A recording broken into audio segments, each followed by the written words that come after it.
Welcome again.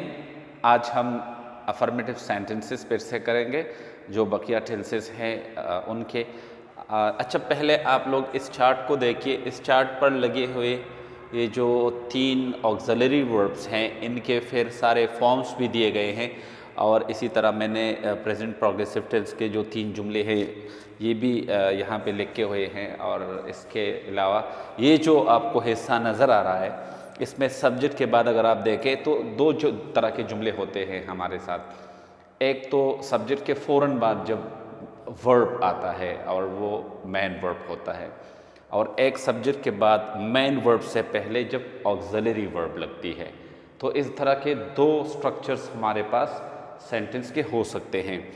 अगर subject के बाद फ़ौरन वर्ब लगाना है आपको, तो वो वर्ब या तो फर्स्ट फॉर्म में होगा या सेकंड फॉर्म में। यानी आप कह सकते हो आई एम, आप कह सकते हो आई वॉज, आप कह सकते हो आई डू, आप कह सकते हो आई डिड, आप कह सकते हो आई हैव, लेकिन आप नहीं कह सकते आई बी, आप नहीं कह सकते आई बिन, आप नहीं कह सकते I being, I done, I doing, I had, I having, ये नहीं कह सकते। ये कहने के लिए इनसे पहले आपको हेल्पिंग वर्ब की ज़रूरत पड़ती है, क्योंकि हेल्पिंग वर्ब होते ही इसलिए है कि ये टेंसेस बनाए। अच्छा, आप ये भी कह सकते हैं कि आई डू, तो आपने कह दिया। जब मैं कह सकता हूँ कि आई डू, तो ये वाला डू है, ये वाला नहीं। इससे पहले मॉडल ऑक्सिलरी का होना लाजमी है। तो अब इसकी मज़ीद अगर हम वजाहत करें, अगर ये ऑक्सिलरी वर्ब बी की कोई फॉर्म है, यानी is, am, are, was, verb be की कोई फॉर्म है, तो इसके बाद हमेशा वर्ब की आईएनजी फॉर्म आती है। और अगर स्ट्रक्चर पैसिव वॉइस का है तो फिर पास्ट पार्टिसिपल भी आ सकती है। तो बी के बाद जो वर्ब है इसकी फॉर्म या तो आईएनजी फॉर्म होगी या फिर पास्ट पार्टिसिपल यानी थर्ड फॉर्म। अगर ये हेल्पिंग वर्ब हैव है तो हैव के बाद हमेशा जो वर्ब है उसकी थर्ड फॉर्म यानी पास्ट पार्टिसिपल फॉर्म आएगी। और जहाँ तक डू और डज का सवाल है, डू, डज और डिड का सवाल है, डू, डज और डिड, इन तीनों का सवाल है, तो ये तो या तो जुमलों को जब नेगेटिव बनाना पड़ता है बतौर ये हेल्पिंग वर्ब जब इस्तेमाल होते हैं, तो या तो ये जुमलों को नेगेटिव बनाने में हमारी मदद करते हैं या उनको सवालिया बनाने में। अब आते हैं प्रेजेंट प्रोग्रेसिव टेंस के जुमलों को पैसिव में तब्दील करने का तरीका, और तरीका वही है, वही असूल आपने अपनाने हैं। सबसे पहले ऑब्जेक्ट को सब्जेक्ट बनाना है, एनेबल। अच्छा, अब ऑलरेडी जो हेल्पिंग वर्ब आपके पास मौजूद है वो दोबारा आएगा, लेकिन इज एम, मतलब अगर इज लगा हुआ है तो इज एम आर में से कोई आएगा। अब एप्पल चूंकि सिंगुलर है इसलिए इसके बाद इज ही लगाएंगे। ईटिंग तब्दील हो जाएगा ईटन में, और फिर जो ही है वो बाय, और फिर हिम, ये ऑब्जेक्ट बन जाएगा। अब यहाँ पे हमें एक और बी की फॉर्म चाहिए, क्योंकि ये तो प्रेजेंट इंडेफिनिट टेंस का जुमला बन जाता है। तो मैंने आपसे कहा था कि बी की वही फॉर्म लगाएंगे जो मेन वर्ब की फॉर्म है। यहाँ पे मेन वर्ब की फॉर्म आईएनजी है, तो हम बी की भी आईएनजी फॉर्म यहाँ लगा देंगे, यानी an apple is being eaten by him. अच्छा, इस जुमले का और इस जुमले का जब हम तर्जुमा करते हैं तो कहते हैं कि ईटिंग एन एप्पल, वो एक सेब खा रहा है। इसका तर्जुमा होगा सेब खाया जा रहा है, सेब खाया जा रहा है। अब इसी तरह इसके साथ कर लेते हैं। स्टोरीज यहाँ आ जाएगा, यहाँ पे स्टोरीज प्लूरल है तो आर आ जाएगा। अब राइटिंग का थर्ड फॉर्म है रिटन, रिटन आ जाएगा बाय, और दे को दिम में तब्दील करके ऑब्जेक्ट बनाएं। यहाँ पे ये चूंकि आईएनजी फॉर्म है तो आप फिर से यहाँ पे बी की आईएनजी फॉर्म लगाकर जुमले को पैसिव बनाएं। अब इसके साथ क्या करना है, इस मी को आई बना देंगे। अब यहाँ देखें, यहाँ पे आर लगा हुआ है, लेकिन चूंकि आई एक ऐसा सब्जेक्ट है जिसके बाद आप एम लगा सकते हो। वॉच की थर्ड फॉर्म लगाएं, ये वॉच्ड बन जाएगा, और फिर बाय, और यहाँ पे यू ऑब्जेक्ट फॉर्म भी यू ही है। अब यहाँ पे आप इसकी ing फॉर्म लगा दें, BEING, बीइंग। अब जुमला ऐसा बन गया, I am being watched bye you.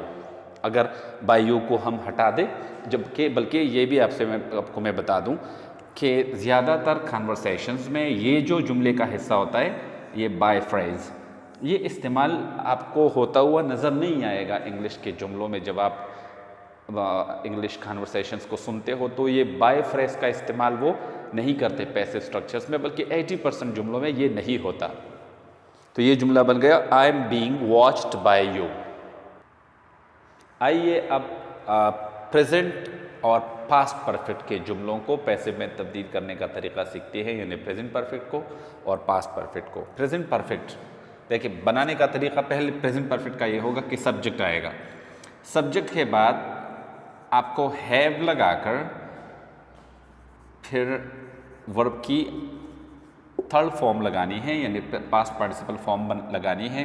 फिर इसके बाद हमें चूंकि पैसिव में तब्दील करने के लिए ऑब्जेक्ट की ज़रूरत होती है, तो हम एक ऑब्जेक्ट भी लिख देते हैं, अ लेटर।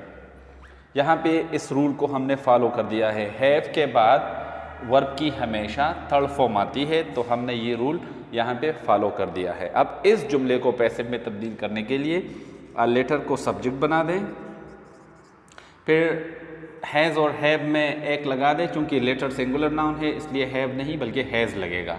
अच्छा, written already past participle form में है तो वो खुद अपनी जगह पे आ जाएगा, बाय लगा के आई को मी बना दे ताकि ये ऑब्जेक्ट बन जाए। अब यहाँ पे हमारे पास एक बी के फॉर्म की कमी है, तो बी का वही फॉर्म लगेगा जो एक्टिव वॉइस के जुमले के मेन वर्ब का फॉर्म है। ये main verb past participle form में है, तो बी की ये वाली फॉर्म लगेगी जो कि पास्ट पार्टिसिपल है, यहाँ पे बिन लगा दे।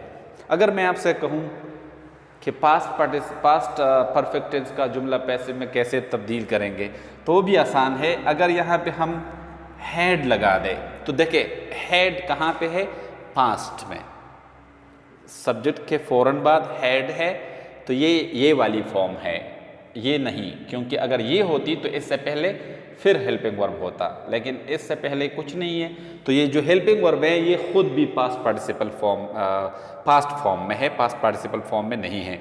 ये हैड हो गया, ये हमारे पास्ट पार्टिसिपल हो गया, और फिर ये ऑब्जेक्ट और ये सब्जेक्ट, तो ये देखें पास्ट, और जितने भी टेंसेस में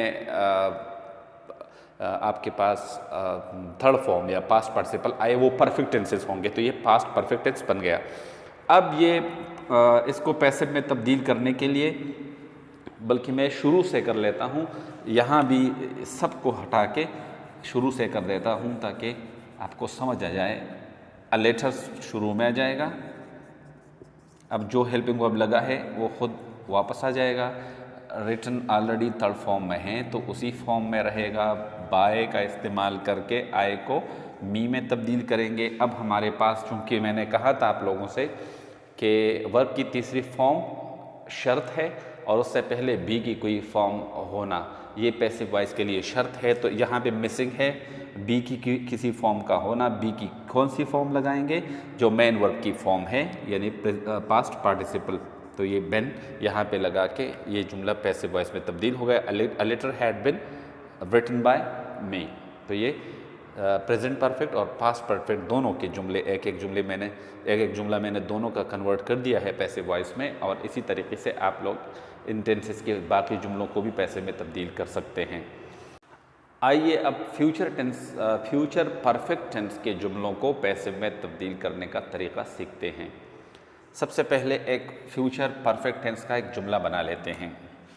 दे सब्जेक्ट हो गया, अच्छा इसके बाद विल लगाकर फ्यूचरिटी हो गई, ये फ्यूचर हो गया। अब चूंकि हमने कहा था कि मॉडल ऑक्सिलरीज के बाद हमेशा वर्ब की बेस फॉर्म आती है, तो हम ये वाली फॉर्म लगाकर उस रूल को पूरा कर देंगे। अब इसके बाद दे विल हैव, इसके बाद अगर हम कहें they will have eaten 5 mangoes, ये आपके पास हो गया फ्यूचर, और ये जो पास्ट पार्टिसिपल फॉर्म है ये इसने इसको परफेक्ट बना दिया है। जुमला है फ्यूचर परफेक्ट का। अब इस जुमले को पैसिव में तब्दील करना है तो पहले इस ऑब्जेक्ट को सब्जेक्ट बनाएं। 5 एप्पल्स विल हैव, अच्छा ईटन ऑलरेडी थर्ड फॉर्म में है तो उसी में लगाएं, फिर बाय लगा दे, फिर आप दे को दिम बना दे। ये तो हो गया, लेकिन अभी हमारे पास एक लफ्ज़ मिसिंग है और वो है बी की फॉर्म। तो बी की फॉर्म अगर यहाँ पे पास्ट पार्टिसिपल है तो यहाँ पर भी पास्ट पार्टिसिपल ही आएगा। तो जुमला बन गया 5 apples will have been eaten, 5 सेब खाए जा चुके होंगे। ये हो गया फ्यूचर परफेक्ट टेंस के जुमलों का पैसिव में तब्दील करने का तरीका।